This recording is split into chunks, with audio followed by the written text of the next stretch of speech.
अस्सलाम वालेकुम dear students. Ninth class के बच्चों की तरफ से एक सवाल आता है कि पेपर की प्रिपरेशन कैसे करें। पेपर आने वाले हैं, कौन से चैप्टर में से लॉन्ग आएगा, कौन से चैप्टर में से कितने शॉर्ट आएंगे। तो आप सबके लिए नाइन्थ क्लास की जो अपडेटेड पेयर स्कीम है वो मैं लेके आया हूँ।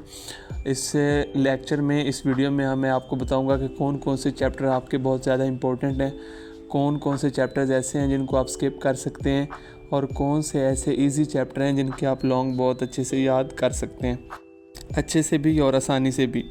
तो उसके लिए इस वीडियो को आपने एंड तक देखना है और अगर आप इस चैनल पे नए हैं तो आपने इस चैनल को सब्सक्राइब भी कर देना है। फ़िज़िक्स के हवाले से जो भी गाइडलाइन, जो भी लेक्चर हुए वो आप तक पहुंचाए जाएंगे। आपका टाइम वेस्ट किए बगैर मैं स्कीम शुरू करने लगा हूँ। पेपर स्कीम जो आपकी नाइन्थ क्लास की फ़िज़िक्स की पेयरिंग स्कीम है, उसमें आपके पास जो चैप्टर नंबर 1 है उसमें से एक MCQs आता है, चैप्टर 2 में से एक MCQs आता है, 3 में से 2 MCQs आते हैं, 4 में से एक MCQs आता है, 5 में से एक MCQs आता है, 6 में से 2 MCQs आते हैं, 7 में से एक MCQs आता है, 8 में से 2 MCQs आते हैं और 9 में से एक MCQs आता है।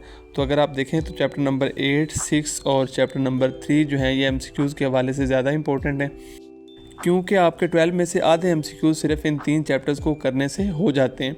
और ये MCQs आपको पता है कि एक्सरसाइज के एंड पे भी दिए होते हैं, तो उनमें से भी आते हैं और चैप्टर के अंदर से भी आते हैं।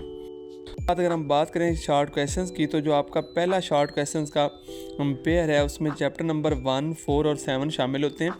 उनमें से 2, चैप्टर 1 में से 2, चैप्टर 4 में से 3 और चैप्टर 7 में से 3 शॉर्ट क्वेश्चन पूछे जाते हैं। ये आपके पास 3 + 3 + 2 8 क्वेश्चन होते हैं, जिनमें से आपने 5 जो है वो अटैम्प्ट करने होते हैं। उसके बाद आपके पास जो है सेक्शन 2 शॉर्ट क्वेश्चन का जो है उसमें भी 8 शॉर्ट क्वेश्चन होते हैं, उनमें से आपने 5 अटैम्प्ट करने होते हैं। चैप्टर 2 में से 3 शॉर्ट क्वेश्चन आते हैं, 5 में से 2 शॉर्ट क्वेश्चन आते हैं और 8 में से भी 3 शॉर्ट क्वेश्चन आते हैं। तो ये बिल तरतीब आपके 8 शॉर्ट क्वेश्चन बनते हैं, जिनमें से आपने कोई से 5 जो आपको अच्छे से आते हैं वो आपने अटैम्प्ट करने हैं। उसके बाद जो लास्ट पेयर है शॉर्ट क्वेश्चंस का, लास्ट सेक्शन है, उसमें आपके पास जो सेक्शन 3 होता है उसमें आपके पास भी 8 क्वेश्चन होते हैं, जिनमें से आपने 5 करने होते हैं।